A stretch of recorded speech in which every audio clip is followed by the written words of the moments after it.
Je suis heureux de revenir chez moi parce que cette population m'a vraiment manqué. J'ai suivi de très près tout ce qui s'est passé ici et j'étais loin, je ne pourrais pas réagir directement. Et donc maintenant je suis là, je viens lui apporter d'abord les nouvelles de tout ce que nous avons fait à Kinshasa et aussi continuer, n'est-ce pas, à travailler pour que dans un bref délai, il y ait vraiment la paix. Je voudrais encore, je ne sais pas s'il faut parler encore à ces messieurs-là, mais il n'y a même plus de dernier avertissement. Je vais me taire tout simplement. Mais s'ils ne rentrent pas, ils verront le résultat. Je me tais. Ce qu'ils ont fait, ils iront le faire en enfer. Satan ne gagne jamais. Ce qu'ils ont fait à l'hôpital de Itende, ils iront le faire en enfer.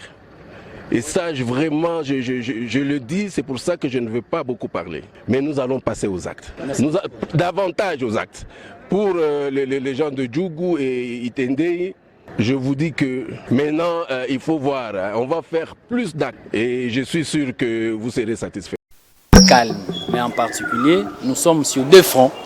Le front nord et le front sud, du côté l'axe Luna Komanda, où les forces armées sont en œuvre pour mettre en déroute les ADF qui ont attaqué un convoi.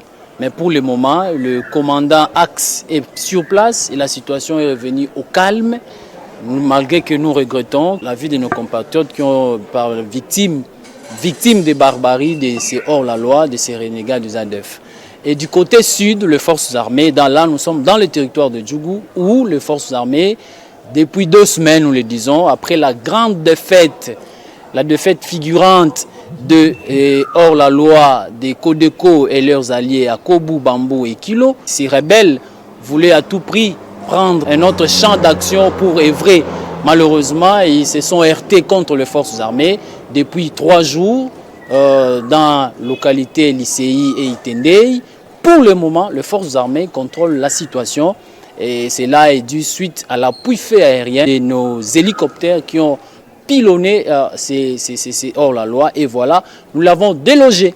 Et lors de ces combats, 3 éléments de forces armées ont versé de leur sang pour une mission noble, celle de la protection de la population et leurs biens, mais aussi la défense du territoire national. Mais du côté ennemi, les forces armées ont réussi à neutraliser légalement 10 éléments de cette coalition et plusieurs blessés dans le cas ennemi.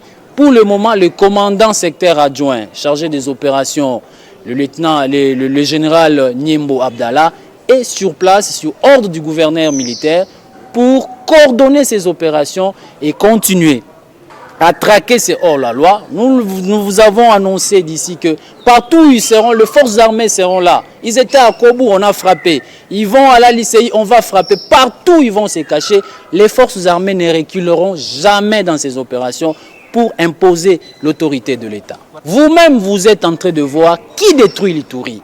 Vous-même, vous êtes présent, témoin oculaire des destructeurs de notre province. Nous construisons, mais eux, ils détruisent. Mais c'est là nous allons encore construire après la stabilisation de cette situation, parce que c'est notre mission. Donc, ces assaillants, ils n'ont ni moyens ni capacité. La meilleure façon de faire, c'est saboter le bijou de l'Ituri, c'est saboter les intérêts vitaux des peuples ituriens. Ça, nous devons tous condamner. Nous devons tous condamner. Nous les promettons, tous ces actes seront punis conformément à la loi et au règlement de la République. Non, nous, l'objectif pour les forces armées, c'est quoi? C'est donner la tranquillité à la population. C'est donner un climat favorable pour que cette population puisse vaguer librement à ses occupations. Mais lorsqu'il y a une menace, nous venons, nous frappons, nous maîtrisons la menace et nous stabilisons afin que la normalisation soit là. C'est dans ce contexte-là, vous l'avez bien dit, que la population cherche un lieu sécurisé. Sécurisé par qui? Par les forces armées. C'est son armée. Pour le moment, nous cherchons à maîtriser complètement la situation. De la même manière, ça a été à Kobu et nous allons le faire aussi à Lycéi, à Litende, toutes ces zones-là, jusqu'à Nyangaray, nous allons arriver. Donc ici, la population-là, qu'elle soit calme, parce que tout était déjà dit, le commandant des opérations, le lieutenant-général Luboyaka Chamadjoni, il est épris de paix et c'est ça sa détermination, elle est sans faille pour sécuriser sa population. Oui, évidemment, nous disons ceci, il y a l'action et réaction. Nous avons eu l'information, il fallait à tout prix donner des mesures palliatives pour convoyer nos usagers. C'était qu'une mesure palliative. À l'heure actuelle, la population doit croire et soutenir son armée. L'état de siège est là pour instaurer, imposer l'autorité de l'État. Tout le monde doit intérioriser cela.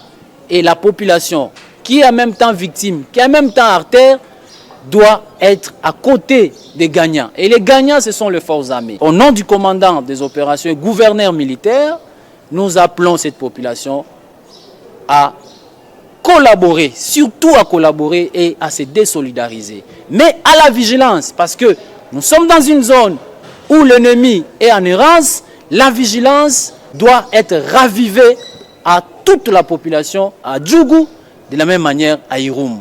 Et ensemble, faisons bloc pour détruire l'ennemi et le mettre hors d'état de nuire. Déclaré coupable du chef des infractions d'association de malfaiteurs. Condamnés par le premier juge du tribunal militaire de garnison, ces sujets chinois et congolais sont poursuivis pour association de malfaiteurs et vol à main armée. Siégeant en matière répressive au degré d'appel, la Cour militaire revient sur le dossier et annule la décision du premier verdict pour irrégularité. Le jugement est rendu par les magistrats Ngoï Kabea, président de la 3e chambre de la Cour militaire de l'Ituri. En effet, il ressort des pièces du dossier qu'aucune décision de renvoi déférant les prévenus Ndaki Kamere et les Mambo Boumambo Louis devant les premiers juges n'a été établie par l'auditeur militaire des garnisons de l'Ituri. Ce faisant, les premiers juges n'auraient dit pas procéder à l'égard de ces prévenus précités en ce qu'ils n'étaient pas saisis à leur égard pour absence d'acte de saisine. L'ayant fait, il s'est autosaisi et c'est en violation des articles 214 et 215 du Code judiciaire militaire. À ce titre, l'œuvre entreprise sera annulée dans toutes ses dispositions conformément aux dispositions de l'article 107 du Code des procédures pénales. Par ces motifs, faites présenter les armes.